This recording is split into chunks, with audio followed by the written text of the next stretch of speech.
The skies above Darien District bled copper the morning Commander Rosenfeld arrived at the sector's perimeter wall.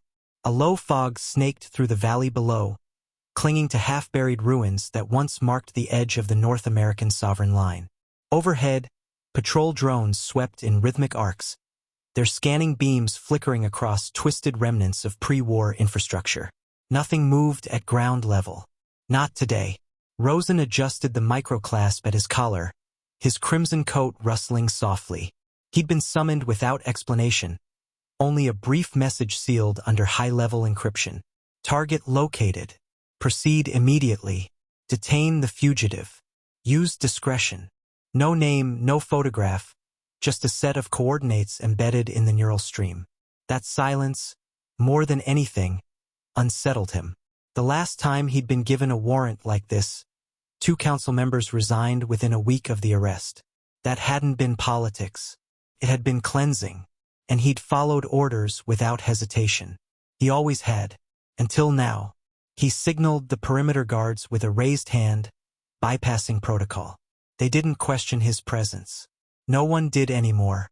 Not since the Avash reconciliations, not since the Ander expanse. Rosen had become something of a legend, part soldier, part diplomat, part ghost. As he descended into the valley, boots crunching over frost-slicked debris, his internal HUD blinked to life, mapping the terrain in translucent overlays.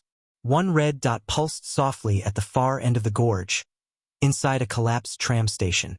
Not an uncommon hiding place, though far from safe. Biofungal growths covered parts of the tunnels. Some were harmless. Others devoured tissue faster than acid. Rosen moved with calculated speed, each step measured. He didn't carry visible weapons, didn't need to. The energy filament woven into his right glove could liquefy bone. Not that he ever had to use it twice. The tram station came into view through the veil of mist, its jagged glass dome shattered in half-moon patterns. A single light glowed from deep within, faint and blue, pulsing like a heartbeat. He entered slowly. No alarms. No resistance. Just silence. A voice, softer than his breath, echoed through the darkness. "You're late." He froze. It had been years, but there was no mistaking that voice. Not simulated. Not imitated. Real. Alive. "Zirith," he said. The figure stepped into the light. Her silver-blue skin shimmered faintly, reflecting the bioluminescent coils overhead.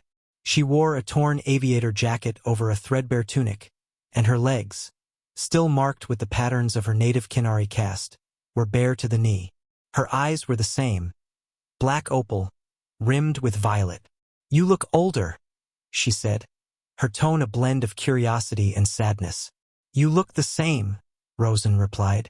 Zirith smiled faintly. "That's a lie, but a gentle one." He lowered his hand slowly, disabling the field charge. "You're not surprised to see me," he noted. "I felt your approach. Your presence has always carried weight." He frowned. The order was clear. "You're accused of inciting sabotage, breaching diplomatic seals, and disrupting coalition authority." Zirith tilted her head. "And you came to arrest me?" "I came because they didn't tell me your name," he said. "Would you have refused if they had?" He didn't answer. Instead, he took a step closer. "Why here?" he asked. "Why come back to Earth?" She looked away. "Because this place remembers." Rosen felt the gravity of her words. Memories surfaced unbidden. Distant nights spent inside broken settlements, her laughter echoing through abandoned train cars, the warmth of her fingers tracing unknown constellations against his bare chest. "That was a long time ago," he murmured. "Not for me," she said. "Not when I still wake hearing your voice in dreams." The silence between them thickened. He could feel his pulse rise, the steady thrum of the past clawing through his defenses. "I thought you died on Varelth," he admitted. "They said your shuttle disintegrated on re-entry." "They needed me to be gone," she said. "So I disappeared." He stepped forward again. They were only a few paces apart now. "What did you do, Zirith?" She closed her eyes, inhaling deeply. "I broke the seal on the Ark Codex," she whispered. His breath caught. "You opened the Ark?" She nodded. It wasn't locked. It was trapped. And it called to me. The voices inside, it wasn't madness. It was truth. Ancient, buried truth. Rosen's mind reeled. The Ark Codex had been unearthed from beneath the Terran Continental Divide 15 cycles ago. No one knew who built it. Only that the tech was far older than either Kinari or Terran civilization. The Council had declared it off-limits. Dangerous. Possibly divine. And what did you find? He asked, voice low. Xerath stepped closer, and for the first time, he noticed the faint glow beneath her collarbone. A small geometric symbol burned into her skin like a brand. They call it the remnant seed, she said. A key, not to a place but to a mind. One that once ruled this galaxy. He stared at her. You're carrying it. It chose me, she whispered. He backed away a step, instincts warring with emotion.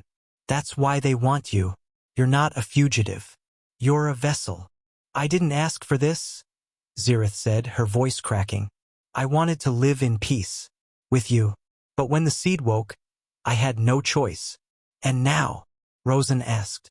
Now it's growing, she replied. And soon, it will remember everything. He looked around the ruined station, eyes scanning for threats, surveillance devices, anything that might have followed him. But the area remained still. Why tell me this? He asked. You could have run. I didn't want to run from you, she said. Not again. He felt something fracture inside him.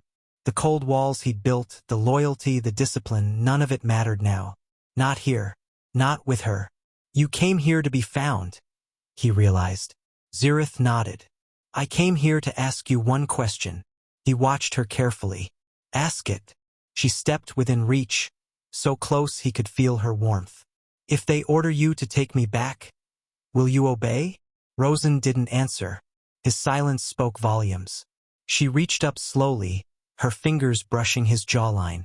You haven't changed, she said softly. Still fighting the war inside you. I never stopped, he said, barely able to speak. Her eyes locked onto his. I don't want you to save me, she whispered. I want you to remember me. He blinked. What does that mean? She leaned in, her lips inches from his ear. The Ark didn't just give me knowledge, she whispered. It showed me you, not as you are, but as you were.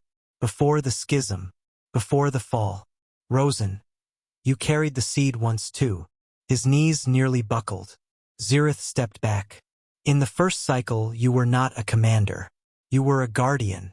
And I was your mirror. They buried us both when the galaxy turned to ash.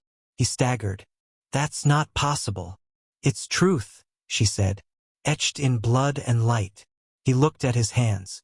They trembled. Not from fear but from recognition. You felt it, she added. Didn't you? When we touched.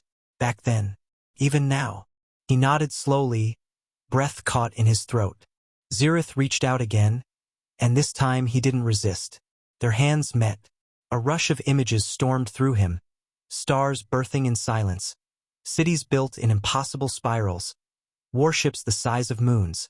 A single oath sworn beneath a dying sun. Two figures standing against the dark. One of them, him. The present returned with a jolt. He stumbled, breathless. Xerath steadied him. I came back, she said. Not just to warn them, but to find you. Rosen looked at her, and for the first time since the Ander expanse, he felt something pierce through the armor around his heart. Hope, you're not under arrest, he said. Her eyes shimmered. Then what am I? He stepped forward, one hand rising to her cheek. Mine. They stood locked in that moment, on the edge of ancient memory and future ruin, with dawn beginning to burn through the clouds above. Whatever came next, council decree, interstellar pursuit, memory collapse, they would face it together. Because some truths were older than orders. And love was the oldest of them all. The snow came lightly through the fractured ceiling of the old tram hub, softening the edges of stone and steel. Time moved differently in places like this, half buried in silence, half haunted by memories. Rosen hadn't spoken for several minutes. He sat on a rusted support beam, gaze fixed on the trembling firelight Zirith had sparked with a flick of her palm. The energy she wielded was different now. Subtler, rhythmic, not the brute force psionics of her Kinari heritage, but something more fluid, something that seemed to listen before it obeyed. "You've changed," he said at last, breaking the quiet. Zirith glanced at him, shadows from the flames painting soft lines across her face. "So have you," she answered. He shook his head. "I've aged, hardened. You've become something else." Zirith pulled the jacket tighter around her frame. "The seed doesn't just live inside. It unfolds. Every day I remember more of what I was, what we were." "And what were we?" he asked, voice barely louder than the crackle of the flames. She studied him carefully. Warden and Echo, light-bearers, twin reflections of the prime source. He laughed, not out of amusement, but disbelief. "You speak like a prophet." "I speak like someone who's seen the inside of the first mind," she said. "Rosen, I don't expect you to believe all of it. I barely believed it myself. But you do now. I remember now." He stood, boots grinding against stone. "I've spent my life obeying orders, Zirith, hunting threats, protecting boundaries. If what you say is true, if we were guardians of something greater, then everything I've ever done was a lie." "No," she said softly. "Everything you've done was a way back." Rosen looked at her then, really looked. Beneath the weariness in her eyes, there was an aching tenderness, a longing not rooted in nostalgia, but in some deeper certainty. She hadn't come to remind him of their past. She'd come to help him reclaim it. "How much time do we have?" he asked. Zirith rose from the ground, brushing frost from her sleeves. "Not enough." "They'll come," he said. "When I failed to report extraction, a beacon would have triggered. They'll track my coordinates. Deploy recovery teams." "Not just any team," she said. "They'll send someone like you." He nodded grimly. "There are fewer of us now. But yes, they'll want me alive. Or neutralized." Zirith looked away. "I'm not ready to fight them. Not yet. The seed is still merging." "What does it want?" She paused, then stepped forward. "Understanding, not conquest. It's not a weapon. It's a record." "Of what?" She lifted a hand, and light burst from her palm, blue strands dancing between her fingers, forming symbols neither Terran nor Kinari. The air rippled as if memory itself had weight. Of civilizations before light. Of forms that dreamed entire galaxies into being. Of voices that spoke in the silence between stars. Rosen stared at the swirling glyphs, his mind aching with half-recognition. "It remembers everything," Zirith whispered, "and it wants to be remembered." He stepped into the glow, feeling warmth, sorrow, awe, emotions layered upon one another like sediment. Each symbol a story, each flicker a lifetime. "Then why bury it?" he asked. "Because not all memories are kind," she said. "Some speak of wars that tore reality apart, of twin empires who fell by their own hand. We were among them, Rosen, not just as soldiers, as heirs." He blinked. "Heirs to what?" "Balance." The word echoed like a note struck across water. "If I carry part of this seed," he said, "how do I awaken it?" Zirith reached out, fingertips brushing his chest. "It's already begun. The moment we touched. It's why they fear us." A low hum pierced the air. Both of them froze. Rosen turned, scanning the distant shadows. "They're here," he said. Zirith nodded. "I feel them too." A beam of violet light sliced through the mist beyond the station walls. Triangular, rotating, a locator pulse. Not a scout drone. A manned retrieval pod. "They'll have dampeners," Rosen said, "to nullify your abilities." Ziritha's lips thinned. "I can mask myself for a few minutes. But not if I move." He looked around. "Then we buy time." She grabbed his wrist. "You don't have to do this. You could leave. Say you never found me." "I'm not leaving you again," he said.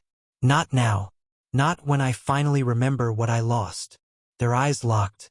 The weight of their shared past millennia old, hung between them. "I never stopped hoping you would remember," she whispered. He squeezed her hand. "Then help me hold them off." She nodded once, then stepped into the shadows, folding her energy around herself like a cloak. Rosen walked toward the entrance, back straight, posture relaxed. A single figure emerged from the mist. He recognized the armor immediately, black pearl and obsidian, etched with the sigil of the High Custodian Order. The man wore no helmet, but his face bore the impassive discipline of the indoctrinated. "Commander Vel," the officer said, "you failed to report. You broke communication protocol." "I made contact," Rosen said. "And no sign of the target. Coordinates were incorrect." The officer frowned. "We registered a double-pulse energy discharge from your signature. That's not a false reading." "Energy discharge was from a dormant relay," Rosen lied. "Triggered remotely, most likely a trap to lure in agents." The custodian stepped forward. "Are you compromised?" Rosen's hand flexed. "No. You're to return with me. Now." A blade hissed into existence at the man's side, short, hooked, humming with antispectral dampening, meant to neutralize psionic conduits. He raised it deliberately. "Orders are orders, Commander." Rosen narrowed his eyes. "I know the orders." In one smooth motion, he twisted his wrist, and the filament in his glove bloomed. The custodian stepped back, surprised. "I won't ask twice," Rosen said. "You're protecting her." "I'm remembering her." The man lunged. Rosen sidestepped, catching the strike with his forearm. Sparks flared. The two locked in brutal rhythm. Strike, parry, turn. They were equals in skill, but Rosen moved with a purpose the custodian lacked. A heartbeat later, the blade shattered. Rosen drove the charged filament into the man's shoulder, shorting his suit and sending him crumpling to the ground. Not dead, just silenced. Zirith emerged from the shadows. "More will come," she said. "We need to move." "There's an access route beneath the station," she said. "Old magrail lines. They run under the city. Then let's vanish." They descended quickly, deeper into the bones of the earth. The tunnels were cold and vast, but Zirith moved like someone who'd walked them 1,000 times. As they traveled, she glanced at him. "You remembered the fight." "What fight?" "The one we had before I disappeared," she said. "About trust. About truth." He looked at her sidelong. "I was afraid." "So was I." They reached a fork in the tunnel. She paused. "This way," she said, turning left. Rosen followed without question. "You said something," he murmured, "right before you left. I never understood it." She stopped. "What did I say?" "You told me, I go to become what you once loved." Zirith looked back. "And now," he stepped close, brushing her cheek. "Now I see you never stopped being it." The kiss was quiet. No rush, no fire. Just the soft collapse of two souls long denied their unity. When they parted, Zirith smiled. "We're not running anymore," she said. "We're returning." Rosen nodded. "To what?" She raised her hand. And in the distance, the tunnel walls shimmered, revealing carvings older than stone, symbols of a forgotten age. "To everything." The carvings glowed faintly as Rosen and Zirith moved deeper into the ancient corridor, illuminating the surrounding stone with pulses of pale silver and deep cerulean. They had not spoken since their kiss. Each step forward was a quiet acknowledgement of the intimacy rekindling between them, unspoken yet profound. Beneath their feet, the tunnel floor gave way to a smoother surface, almost glass-like, formed from a substance neither of them could immediately identify. The way the walls bent subtly toward the center, narrowing into a spiraling arc, hinted at engineering not of Earth nor Kinari origin. It was older, deeper, and impossibly precise. "You knew this was here," Rosen said quietly. Zirith nodded. "I didn't know how much I remembered until the glyphs responded to my presence. This isn't just a passage. It's a key." "To what?" She didn't answer right away. Instead, she placed her palm against a panel in the wall. The surface rippled outward like water, revealing a chamber behind it, circular, domed, and humming with energy. As they stepped inside, the walls came alive. Holographic projections bloomed midair, star maps, genetic strands, fragments of languages composed of both sound and light. An archive without origin. I believe this is one of the last seeds, Zirith said. A node of memory planted long ago by the architects. The ones who shaped us? Rosen asked. No, older still. The ones who watched the shapers fall. He paced slowly around the chamber, fingers grazing the air as images shifted. Planets formed and cracked apart. Empires emerged in radiance, only to collapse in silence. Why hide it here? He asked.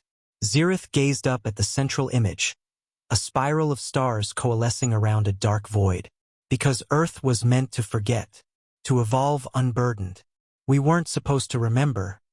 Until now. Rosen's eyes lingered on one of the projections. A humanoid figure formed of fractal light, clasping a sphere of flame. And you carry their code. I am their code, she replied, voice low.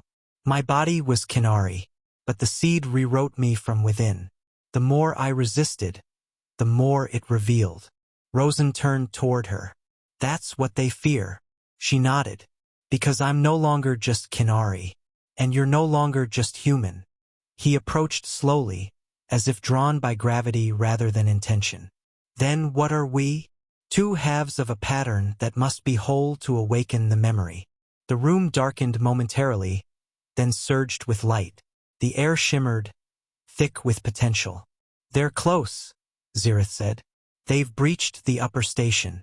Rosen's posture shifted instantly, vigilant. Ready. How many? 2 retrieval squads. And a Sunder operative. His expression tightened. They brought a Sunder? For you. For us, she corrected. There was no more time for hesitation. She reached out and took his hand. I can mask us long enough to bypass them. But once we surface, we run, he finished. No, we rise. She pressed her other palm into the chamber floor. Symbols blazed beneath her, forming a sigil of interlocking paths. Energy surged upward, surrounding both of them in a translucent cocoon. Rosen grunted as heat surged through him, bright and clean, like sunlight distilled into thought. What's happening? He asked. I'm binding our memories, she said. No more fragments, no more waking dreams. You'll remember what we were, and what we can be. A pulse thundered through his mind. Images, sounds, echoes of another lifetime. He stood beside her on a moon carved from obsidian, overlooking a burning sky. He remembered her laughter as they danced between gravity wells. He remembered the fall, her final words before she vanished into the collapsing core. I'll find you again. And he had. The light faded. Rosen staggered slightly, his breath caught. I remember, he said hoarsely. Zirith smiled, eyes damp. Then we begin again. They emerged from the seed chamber into the lower caverns just as the enemy breached the upper threshold. Rosen heard their bootfalls echoing through the tunnel. Steady, calculated, without mercy. We take the northeast ventway, he said. Leads to an old kinetic rail line. If we time the drop. Zirith raised a brow. Since when do you gamble with a kinetic line? Since now. They ran. The air grew thinner the deeper they moved. Behind them, the shimmer of disruptor rounds carved through stone. One bolt clipped Rosen's shoulder, searing through his jacket and leaving a glowing welt. He didn't stop. The vent shaft came into view, narrow and vertical with a service ladder lining one side. Too slow, he said, stepping to the edge. Hold on. Zirith wrapped her arms around him, just as he triggered the descent module. A magnetic pulse activated, and they dropped like a comet. Wind screamed past them. The narrow shaft blurred. Moments before impact, Rosen fired the grav brake. The jolt nearly tore his shoulder out of its socket, but the descent slowed just enough for them to crash against the base platform rather than splatter across it. They tumbled together onto the floor, bodies tangled, breaths ragged. You still land like a wreck, she gasped, laughing. And you still hold on too tight, he replied, grinning. Above them, the sounds of pursuit faded. The retrieval team would search the caverns, not knowing the kinetic line remained partially functional. This track runs beneath the old city sprawl, Rosen said. I used it once to evacuate high-risk assets. Then it should take us to the fringe? He nodded. If the rails still hum. Zirith pulled herself to her feet, then reached down and helped him up. As they walked toward the rusted service tram docked at the line's end, Rosen paused. You never told me what you whispered. In the alley, he clarified, before everything changed. Zirith looked at him, then placed a hand over his chest. I whispered your true name. His breath caught. You remembered that? It was always yours, even when you didn't remember me. The tram's doors groaned open. They stepped inside. The control panel flickered reluctantly to life. As the tram lurched forward into the darkness, Rosen reached for her hand and held it tightly. They'll follow us. I know. They'll try to separate us again. They can try. And if they do? Zirith leaned her head against his shoulder. Then I'll whisper your name again. The tunnel swallowed them whole. Two souls bound not by fate, but by memory and choice. Around them, ancient systems stirred. Lights pulsed. Far behind, orders were given. Forces marshaled. But ahead waited the final truth. And together they would reach it. The tram rattled through the darkness, cutting through layers of forgotten stone and steel, as if tunneling not only through Earth's crust but through time itself. Flickering emergency lights lined the tunnel walls, illuminating brief snapshots of history. Faded murals, crumbled relics, abandoned tech from when humanity still believed it was alone. Rosen leaned against the cabin wall, watching Zirith's reflection in the cracked window. Her eyes remained closed, her breathing calm, as if she listened not with ears but with something deeper. The hum of the seed was softer now, like a heartbeat in tune with his own. How far are we? She asked without opening her eyes. 20 kilometers to the fringe, he replied. There's a relay outpost buried beneath the old Orion ruins. We can surface there, secure, hidden. She nodded, then turned toward him. The closer we get, the louder the memories become. Is it painful? No. It's familiar. Like waking from a dream and realizing the world you thought was real was only a shadow. Rosen hesitated, fingers tightening on the tram's railing. Do you think they'll let us live if we explain everything? Zirith studied him for a long moment. You know they won't. I had to ask. They fear what we represent. Not because we're dangerous, but because we're free. The tram screeched to a halt, power dipping for an instant before stabilizing. The doors slid open, revealing a cavernous terminal lined with ivy-covered pylons and decayed platform signs. Above them, the ceiling was open to the night sky, stars glittering like old truths waiting to be named again. Zirith stepped out first, boots crunching over moss and debris. This place, she murmured. I know this place. You've been here? He asked, following close behind. Before I was born, in another life, when I still walked as Lethea, daughter of the luminary core. Rosen raised a brow. So, you've outranked me all this time. She smirked faintly. Only in memory. They moved quietly through the overgrown station until they reached the central platform, where a single black obelisk stood. The same symbols they'd seen in the seed chamber rippled across its surface. Zirith approached and placed both hands against the stone. It responded instantly, light unfurling in waves, then collapsing into a single beam that shot upward into the sky. Rosen stepped beside her. What did you do? I called them. You what? I sent a signal not to the Kinari, not to Earth Command, to the ones who built the seeds. His pulse quickened. You're not serious. They left long ago, she said. But they promised to return when the cycle was ready. When memory met will. A long silence followed. Then the sky cracked. A seam of light tore through the clouds, revealing a vast shape descending. Quiet, deliberate, impossible. It was neither ship nor being, but something in between. Geometry that rewrote itself. a vessel formed of memory and intention. Rosen stood motionless, unable to breathe. The air shimmered as the object drew near, hovering above the obelisk. The energy it radiated washed over them like warm rain, soothing every fear, quieting every doubt. Zirith fell to one knee, overwhelmed. Rosen knelt beside her. Is this the end? She shook her head slowly. No, it's the beginning. The vessel released a single beam of light, enveloping them both. Their surroundings vanished, replaced by a place without walls, without sky. A chamber of thought itself. In that timeless void, voices whispered. Not in words, but in understanding. You have remembered. Rosen tried to speak, but found his voice gone. Only feeling remained. Emotions layered across his consciousness like music. You have chosen not control, but unity. Not conquest, but truth. Images flickered. Rosen defending Zirith, Zirith awakening the seed. Their lives intertwined not by fate, but devotion. You are the pattern reborn.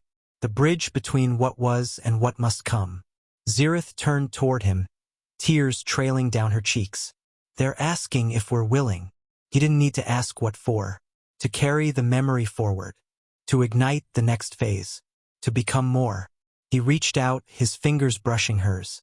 Yes, he whispered in the place beyond sound. The light grew. When the world returned, they were standing atop the obelisk, the strange vessel gone. The sky had changed darker, yet filled with more stars than ever. The city sprawled below in slumber, unaware. Zirith looked down at her hands. It's still in us. Rosen nodded. And it always will be. They sat side by side, legs dangling over the ancient monument. For the first time in either of their remembered lives, there was no threat, no fear, no mission, only peace. Where do we go from here? Zirith asked. Anywhere, he said. Everywhere. She turned to him and smiled. Then let's walk. They stood, and together, they walked toward the sleeping world. Not to run, not to hide, but to awaken it. One voice, one path, one memory, forever bound.